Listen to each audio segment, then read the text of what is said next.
Hello everyone, welcome back to the channel.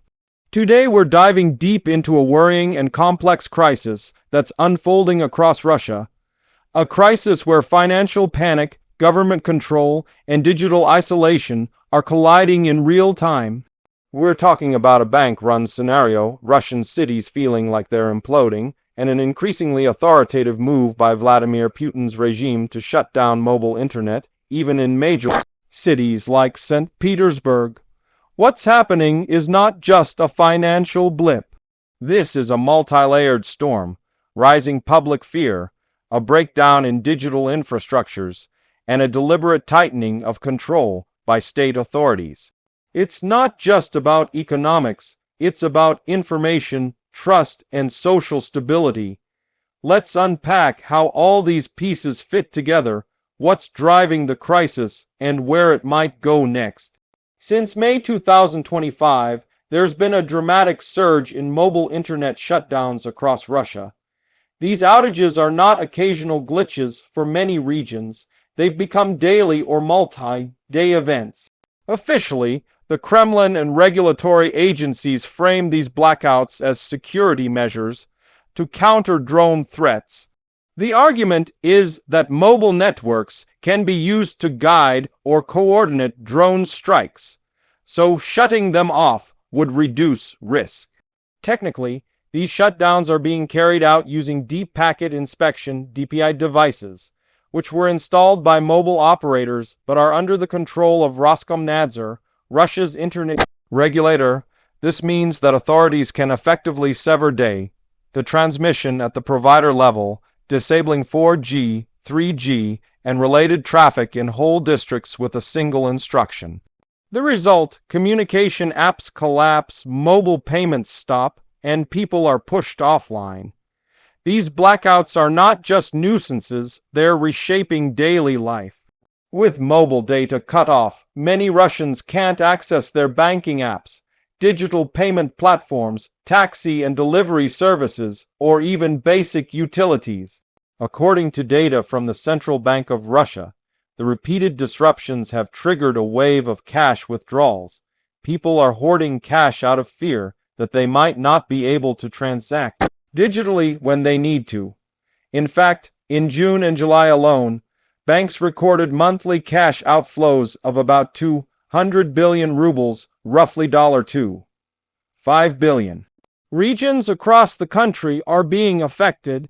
At one point, over 50 regions were reported to be experiencing mobile or wired internet disruptions, not only in border areas or conflict zones, but also interior regions far from known drone activity. Some of these shutdowns have been extended indefinitely, with no clear timeline for restoration.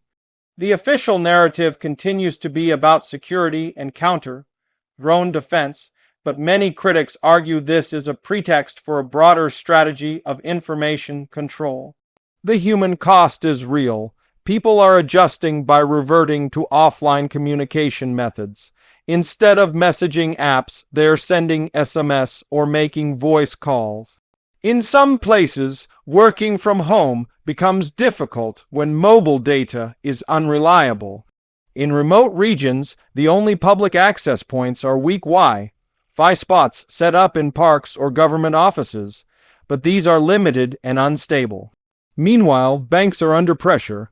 With apps down or unreliable, automated teller machines, ATM can go offline or fail. Payment terminals don't work. Taxi services that rely on apps revert back to phone-based dispatch. All of this is combining to fuel a kind of bank run, not necessarily the classic everyone lining up at branches, but a modern digital bank run where people are pulling cash and liquidating balances out of fear, uncertainty, and a lack of trust in the system. This isn't just anecdotal panic. The central bank explicitly connects the increased demand for cash to both the shutdowns and growing mistrust. They also note that new laws passed earlier in the year allow banks to restrict ATM withdrawals or freeze accounts if there's suspicious activity. That combination, increased fear plus legal power to restrict access, amplifies the risk of financial destabilization. On the regulatory side, mobile internet shutdowns are being justified by security concerns. Regional and federal authorities coordinate through Roskomnadzor. Some shutdown decisions come from regional governors, others from central institutions, but the control levers are clearly centralized. According to experts, once the network is shut, only offline communication methods remain reliable, like SMS or walkie-talkies. Mesh networks have been mentioned as a workaround, but they remain niche and localized, not a scalable alternative for mass communication. Analysts are warning that we might be witnessing a broader strategy. What appears to be tactical internet shutdowns to counter drone threats could actually be serving a dual purpose, reinforcing this sovereign internet model. By controlling digital connectivity, the Kremlin strengthens its power over the flow of information and over economic life. For an authoritarian regime, that's a potent weapon. For the public, however, the costs are mounting. The economic damage is not theoretical. According to some estimates, a single day of nationwide mobile internet blackout can cost the Russian economy hundreds of millions of dollars. Losses come from disrupted business, halted online commerce, failed payment systems, taxi apps, and broader consumption declines. The digital economy is being strangled. The irony is stark. The shutdowns meant to protect against a security threat are undermining economic security and public trust. People are not only worried about drones. Now they're worrying about whether they'll be able to pay their rents, access their savings, or simply make a phone call. In major urban areas like St. Petersburg, where you'd expect modern infrastructure, the blackout narrative takes on even more urgency. These shutdowns don't just disrupt digital life, they reverberate through the financial system. When people can't rely on electronic payments, they demand cash. When ATM and POS terminals stop working, they panic. That fear spreads, rumors climb, and before long, you see withdrawal behavior that looks a lot like a bank run. From the Kremlin's perspective, shutting down mobile internet can be framed as a defensive, maybe even necessary, action. But from the ground, ordinary Russians see something else: an erosion of digital freedom, a return to analog life, a sense that their economic and social safety nets are fragile. The more often the internet goes dark, the more people question whether these are legitimate security measures or a creeping authoritarian consolidation. One of the more chilling long-term risks is that this pattern could normalize. If internet blackouts continue to become a regular tool, the boundaries between security precaution and digital repression blur. Each shutdown not only disrupts life, it trains people to expect and adapt to the disruption.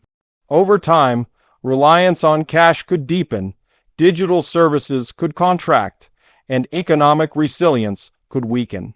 At the same time, the government is strengthening its grip. By using DPI to control traffic, by pushing for a sovereign internet, by making offline life ever more costly, these are not just reactive measures to a perceived external threat, but proactive steps to rewire power. Controlling the financial system works hand in glove with controlling the information system.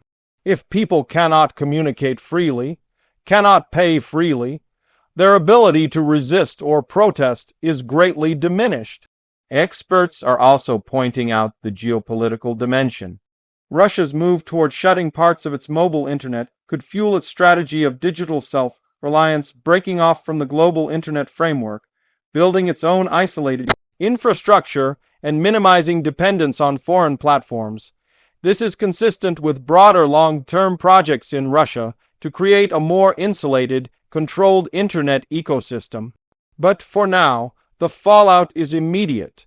Ordinary citizens, businesses, and communities are paying the price. Cash is king again, and digital liquidity is being squeezed. The bank run is less about people lining up at branches and more about digital distress.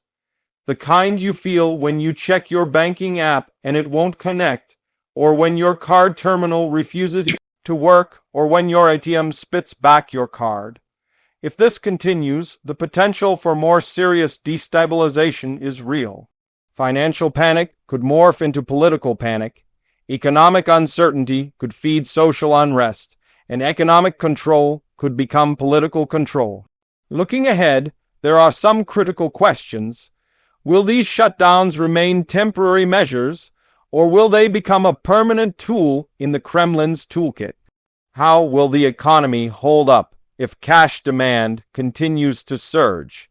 Can digital services recover once the infrastructure is shut down so frequently? And perhaps most importantly, how will ordinary Russians react if their access to both information and money is persistently controlled? As watchers from outside Russia, we have to pay attention. This is not just about a local crisis, it's a case study in how digital tools can be weaponized against a population, how economic systems can be destabilized from within, and how authoritarian regimes adapt modern infrastructures for control. For now, what we're seeing is a risky experiment, but one that seems to be accelerating. Shutdowns, cash runs, control. The risk is that over time, these moves might not just be defensive, they might be foundational for a fundamentally different kind of Russia, one where digital freedom is secondary to state power, and financial security is contingent on obedience. So, what can people do? Well, if you're in Russia, this might mean keeping more cash on hand, staying alert to local internet news, and finding safe ways to communicate offline. If you're outside, it means raising awareness, supporting independent monitoring like NASVYAZI, the group that tracks outages, and paying attention to how international bodies respond to digital repression that has economic consequences. This crisis is more than just a bank run. It's a warning shot about what happens when economic uncertainty and information control merge. It's a modern form of coercion, and its implications go well beyond Russia's borders. Thanks for staying with me through this deep dive. If you found this useful, hit the like button, subscribe for more, and ring the bell so you don't miss any updates. Drop your thoughts down below. What do you think Putin's next move might be? And how worried are you about the intersection of economics and digital authoritarianism? I'll see you next time